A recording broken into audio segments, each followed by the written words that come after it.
حاجی صاحب کے بیٹے کی بارات ہے. حاجی صاحب سمجھ رہے نا, سعودی عرب گئے تھے حج کر کے, بہت سی ٹوپی ووپی لا کے سب کو بانٹا تھا انہوں نے, سعودیہ سے رومال بھی لائے تھے, ڈلا ہے لال رنگ کا رومال. حاجی صاحب نے شادی کے دن اوڑا ہے, بیٹے کی شادی ہے, داڑھی پہ ہاتھ پھیر رہے ہیں, منہ میں پان چل رہا ہے. جرجیت صاحب پوچھ رہے ہیں حاجی جی آج تو ماشاءاللہ جوان لگ رہے ہو, کیا بات ہے, چہرے پہ بڑی رونق ہے, بیٹے کی بارات جا رہی, میرے بیٹے کی بارات جا رہی. اچھا بارات کیا ہوتی ہے معلوم ہے؟ بارات, یہ بارات کا تصور کہاں سے آیا؟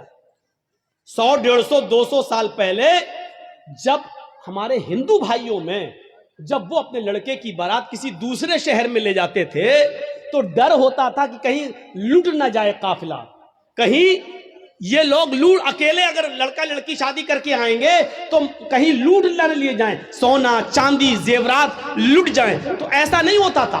پھر وہ لوگ 150 آدمی کو لے کے نکلتے تھے گھوڑوں پر, جو بھی چیز ملتی تھی اس پہ جاتے تھے دوسرے شہر, اور وہاں سے لڑکی کی ودا کرا کے اپنے ساتھ لاتے تھے تاکہ لوٹے نہ جائیں اور قافلے والے سامان نہ لوٹ لیں. تو وہاں سے یہ رسم نکلی اور نکلتے نکلتے آج اس نے بارات کا نام پا لیا. بارات کا آج یہ حال ہے, ایک گھر سے دوسرے گھر میں بھی بارات جا رہی ہے تو 200 آدمی چاہیے.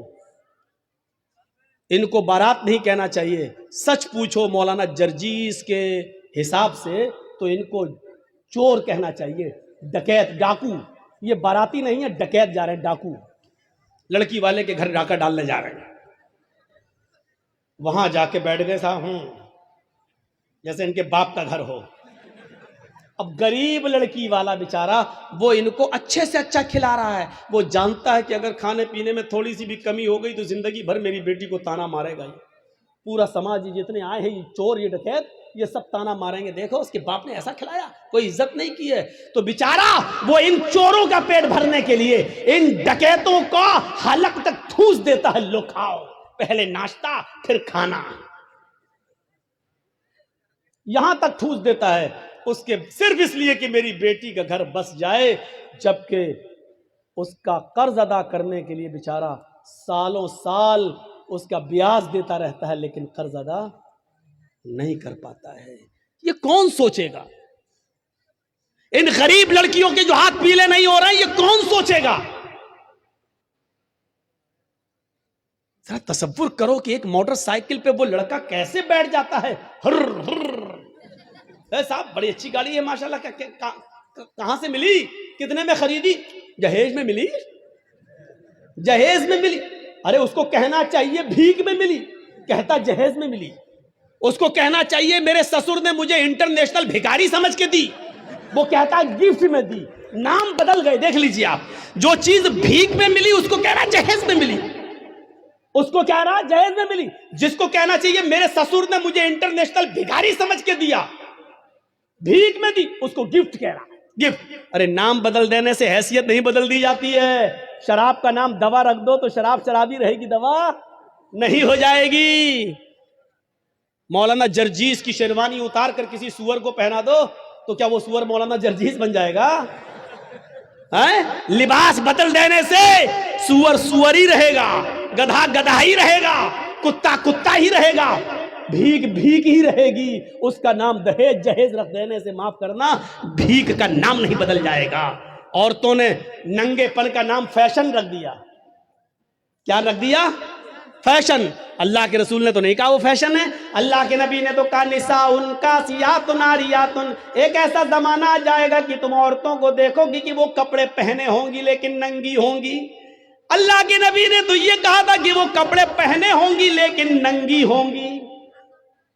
کپڑا پہننے کے باوجود بھی کوئی ننگی ہوتا ہے؟ نہیں. لیکن نبی نے کہا کپڑے تو پہنیں گی لیکن ننگی ہوں گی.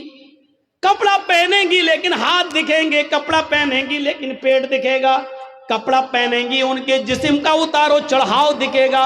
یعنی وہ ایسے تنگ کپڑے پہنیں گی کہ جس سے اگر کوئی ٹیلر کوئی درجی ان کو دیکھ لے تو ناپ لینے کی ضرورت نہ پڑے.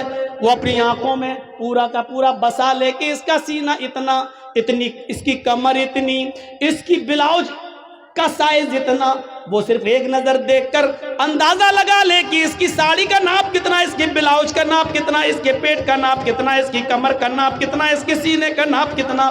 ایسی عورتوں کو بتایا اللہ کے نبی نے کہ کپڑے تو پہنیں گی لیکن ننگی ہوں گی۔ نبی نے تو ان کو ننگا کہا ہے۔ اب ہمارے یہاں نام بدل گیا، یہ فیشن ہے، یہ فیشن ہے۔ لڑکیاں چپکے ہوئے کپڑے پہن کر مارکیٹ جا رہی ہیں، ان کی ران سے کپڑا چپکا ہے، ان کی پنڈلی سے کپڑا چپکا ہے، ہم کہہ رہے ہیں فیشن ہے یہ۔ میرے بھائیوں، تمہارے نام بدل دینے سے ان کا ننگا پن ختم نہیں ہو جائے گا۔ اللہ کی قسم تمہاری نظروں میں فیشن ہے، لیکن محمد رسول اللہ کی نظر میں وہ لڑکی ننگی ہے، ننگی ہے، ننگی ہے، برہنہ ہے، برہنہ ہے، برہنہ ہے۔ نام بدل دینے سے حیثیت نہیں بدل جاتی ہے۔ بھیک کا نام دہیج رکھ دو، معاف کیجئے گا بھیک بھیک ہی رہے گی۔ دہیج ہو جانے سے یا جہیز ہو جانے سے میرے بھائیوں اس کی حیثیت نہیں بدل جائے گی۔ اور جہیز کس کو کہتے ہیں؟ دہیج تو ہندی لفظ ہے، اردو میں اس کو کہتے ہیں جہیز۔ اگر دیکھا جائے تو جہز یجہز و تجہیز اس سامان کو کہتے ہیں جو میت کے ساتھ جاتا ہے قبرستان تک۔ کہتے ہیں تجہیز و تکفین ہو گئی اس کی، عربی میں بولا جاتا ہے اردو میں کہ اس کی تجہیز، ایک فلاں آدمی مر گیا، انتقال ہو گیا ہے، اس کی تجہیز، اس کی تکفین 2 بجے ہوگی۔ اس کا مطلب کیا ہے؟ تجہیز سے بنا ہے جہیز، مرنے والے کے ساتھ جو سامان جاتا ہے، کفن افن وغیرہ، چارپائی وغیرہ، اس کو کہا جاتا ہے جہیز۔ آج وہ جہیز شادی کے بعد ہمیں ملتا ہے۔ ذرا اندازہ لگائیے گا کہ کتنا برا لفظ ہے جو مرنے کے بعد میت کے ساتھ جاتا ہے، وہ ہم شادی کے موقع پہ لیتے ہیں جہیز کے نام پر۔ اتنا سننے کے باوجود بھی وہ پاگل ہی ہوگا جو کل شادی کرے اور پھر جہیز لے لے۔